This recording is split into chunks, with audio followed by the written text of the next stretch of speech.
Salve, Danças, sejam bem-vindos a mais um vídeo. Fazendo uma pequena pausa na minha saga, eu decidi fazer esse vídeo até com uma reflexão, depois de um vídeo que eu vi do Vitor Ness. Muito em reflexo de algumas mudanças que eu vi recentemente. Para você que não está ligado, a primeira presidência fez uma alteração, tá? Sobre a possibilidade de chamarem mulheres na aula como presidentes, ou melhor, como presidente da escola dominical.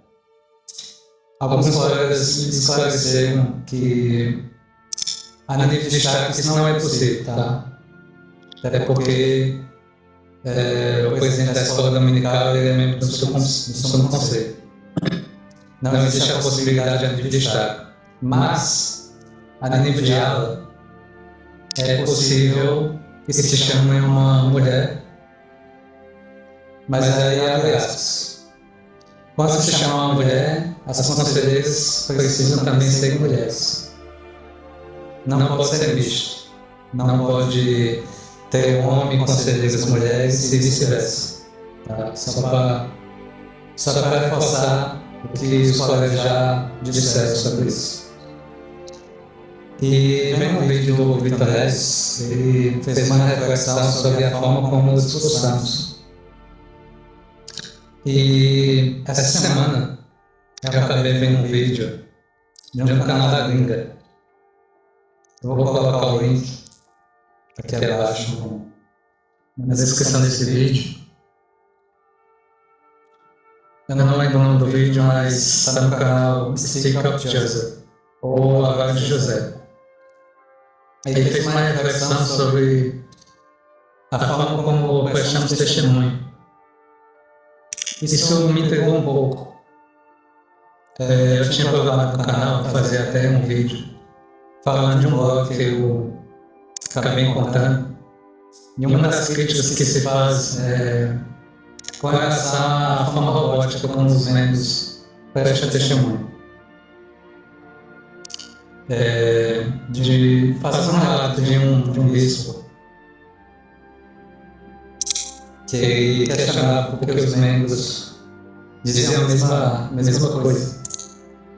Sempre diziam, eu sei que isso.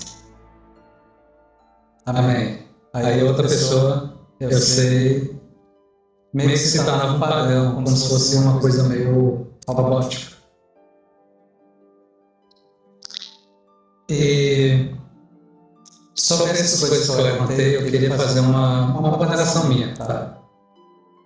Eu hoje sou líder de um grupo, de uma unidade. E querendo ou não, a gente se depara sempre com os membros prestam seu testemunho. Quem é líder realmente tem essa preocupação, uma preocupação genuína. Que na verdade, quando vamos ao culto prestar nossos testemunhos, não fazemos isso para agradar um líder ou uma forma de demonstrar que você tem uma boa oratória. Mas fazemos para Deus. Ou pelo menos deveríamos, né? Se alguns dos membros fazem e conscientemente não prestam atenção na forma como se expressa, deveria ao menos se policiar um pouco. De que maneira estou prestando testemunho? Como as pessoas estão sendo edificadas?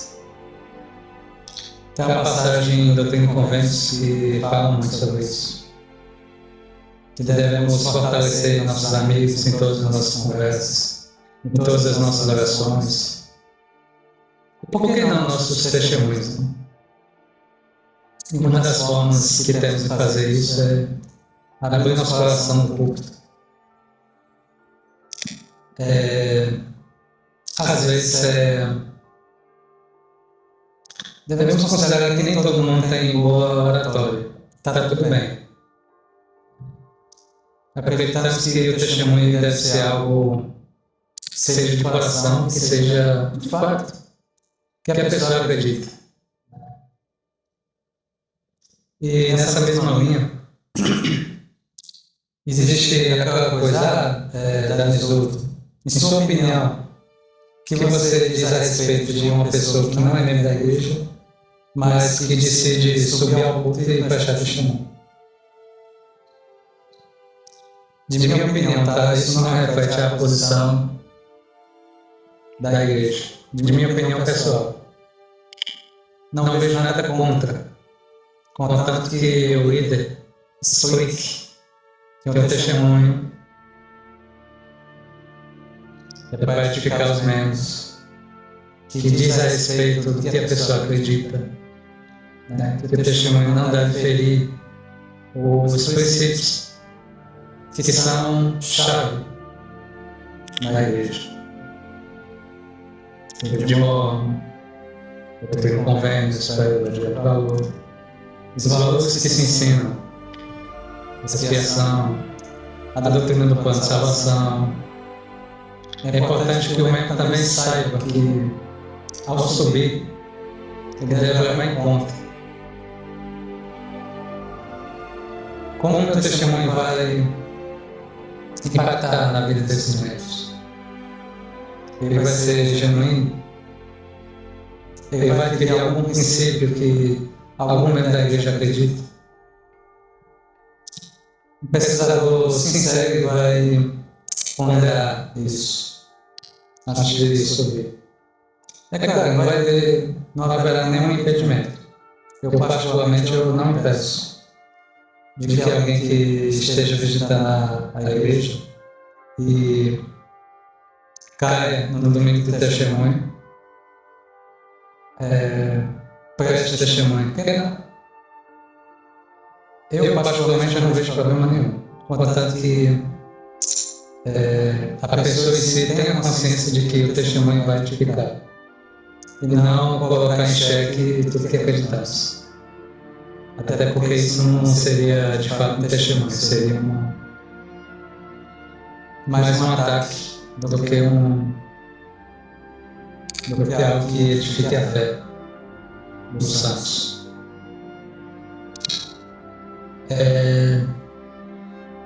Se eu pudesse dar algumas dicas de como prestar testemunho, sugestões, quando a unidade é pequena, tem aquela coisa do tempo. Mas aprendi que o testemunho tem que ser algo breve e que quando fica um buraco, né? Quando não se fala muito, fica um espaço vazio entre uma pessoa e outra. Quando a unidade é pequena, não há problema nenhum em estender o testemunho.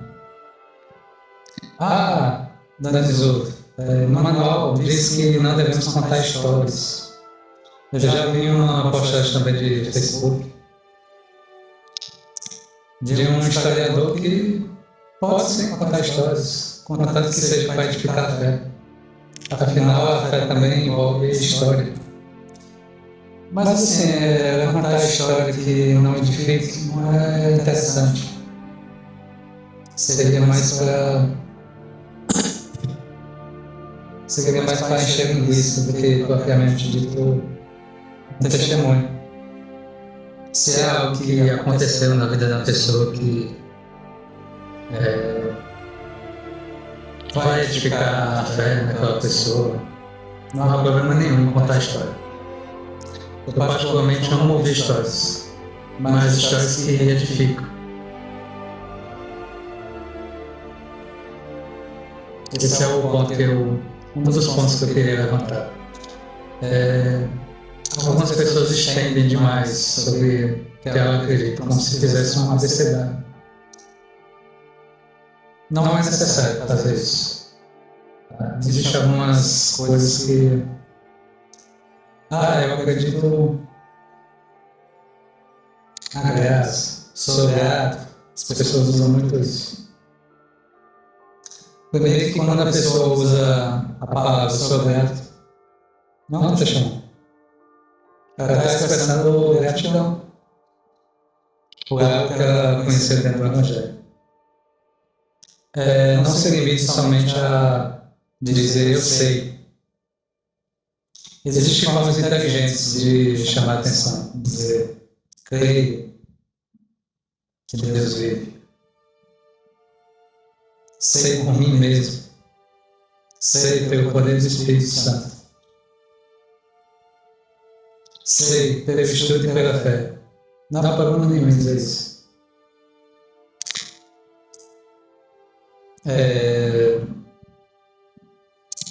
Outra dica que eu posso dar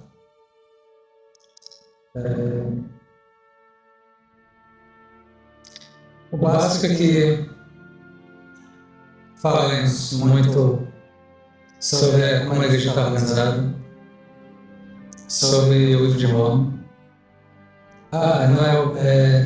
Se existe algo que você precisa numerar, é importante que você numere a importância de termos um profeta bíblico, a importância de termos o livro de Mormon, a importância de termos a igreja restaurada nos últimos dias. São coisas que são base na nossa fé. Não necessariamente precisa incluir tudo, mas é importante que se inclua pelo menos um desses elementos. Isso faz com que seja algo mais personalizado. A pessoa diz, sei que a oração... Todo mundo sabe, até quem não é membro da igreja sabe que a oração é algo sagrado, que deve ser levado em conta.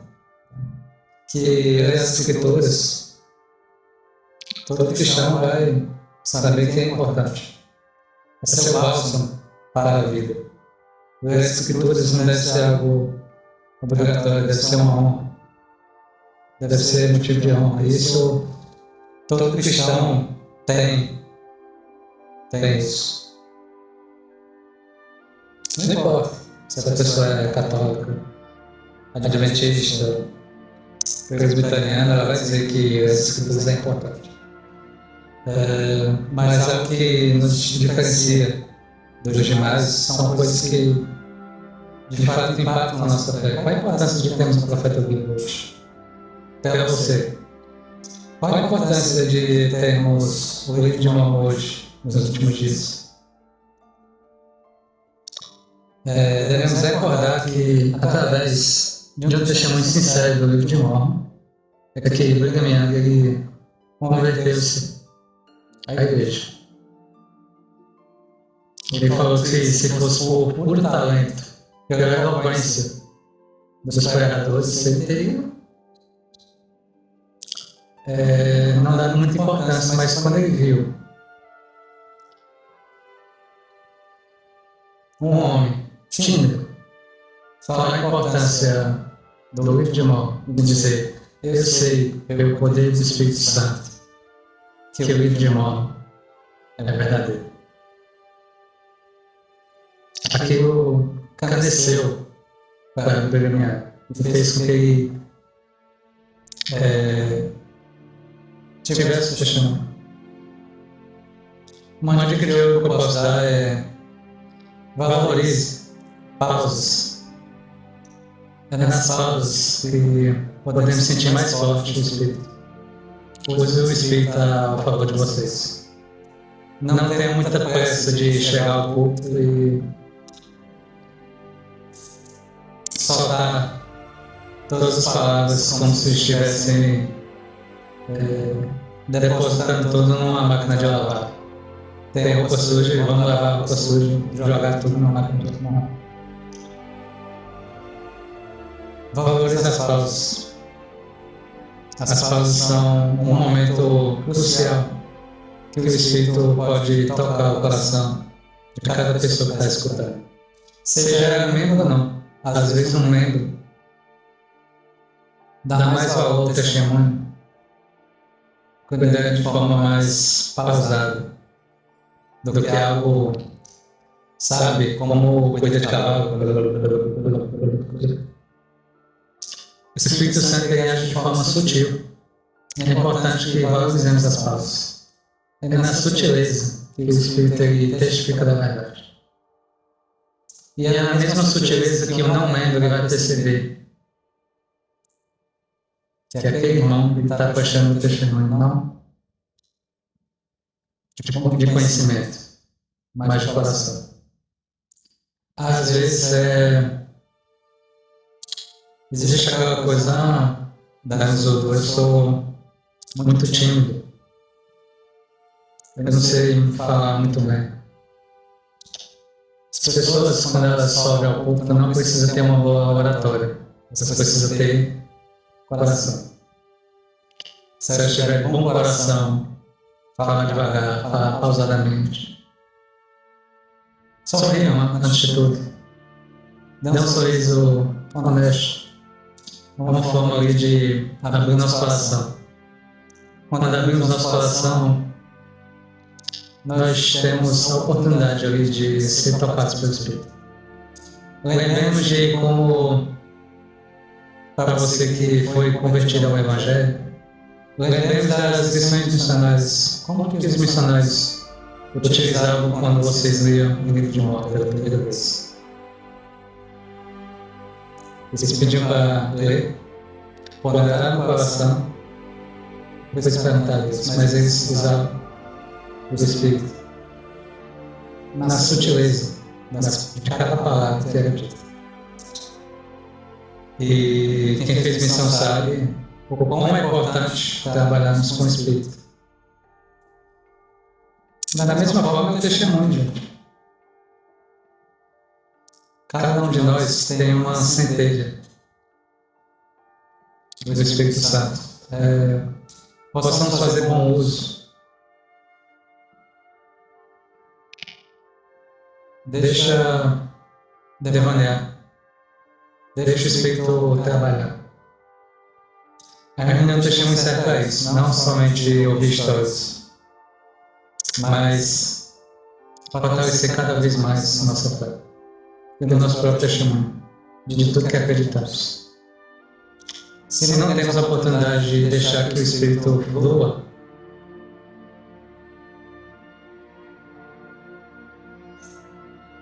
com o tempo vamos assistir às reuniões de testemunho de forma enfadonha. E dizer, poxa, no primeiro domingo do mês eu vou ouvir o sermão de Irmã Zefinha. Ah, meu marido, Irmã Zefinha vai falar dos cachorros. Que alimenta 15 cachorros, vai falar das dificuldades, vai falar do seu cavalo. Enfim, mas quando usamos da sutileza de deixar que o Espírito flua, que é justamente nessas pausas, é que sentimos como se a nossa fé fosse renovada, como se o nosso testemunho fosse renovado. Meus queridos, vivemos tempos trabalhosos. O inimigo está aperfeiçoando suas técnicas de atacar os membros, muitas vezes até de dentro para fora. É importante que nós que somos membros há algum tempo tenhamos o cuidado quando vamos ao púlpito. Tenhamos uma linguagem respeitosa também. Danizudo, eu não tenho uma educação muito boa. Não tem problema nenhum. Seja o mais sincero que você puder. Utilize o vocabulário de uma forma que lhe pareça delicada, mas que seja também sincero. Que o coração seja colocado ao púlpito. Não de forma literal, tá? Mas de forma figurada. Novamente, o inimigo ele tem se aperfeiçoado nos ataques. que nós possamos não dar espaço, não possamos dar armas ao inimigo. Usemos de bom senso o púlpito. Coloquemos coisas que possam agregar na fé das pessoas. É comum que as pessoas se expressem de maneira corriqueira como foi seu dia a dia. Não tem problema nenhum. Mas a questão é como você vai colocar a sua forma corriqueira.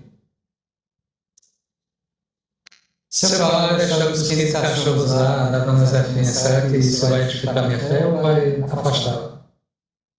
Pondere a respeito. É preferível que ao subir no púlpito tenha-se em mente, em meu lugar, que o Salvador faria.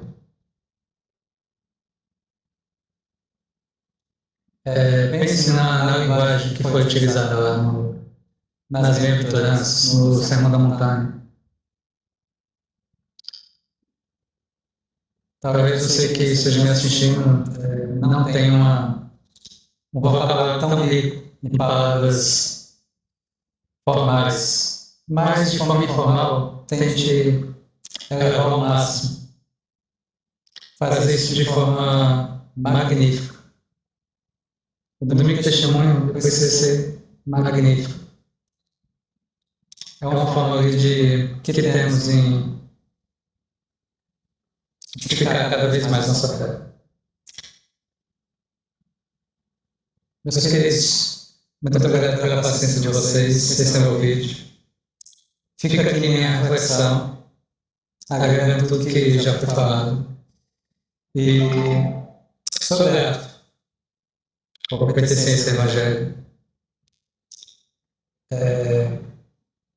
Sou grato por utilizar esse espaço em compartilhar o pouco do que sei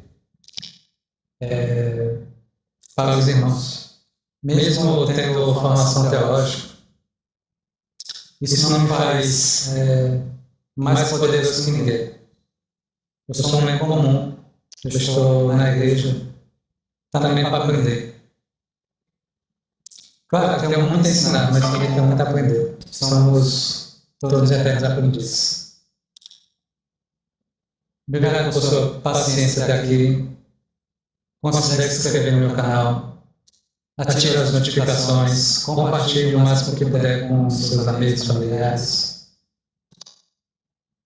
E é isso, meus queridos. Missão dada, missão cumprida. Fiquem bem. Eu estou aqui. Sigamos adiante na nossa jornada. Até mais.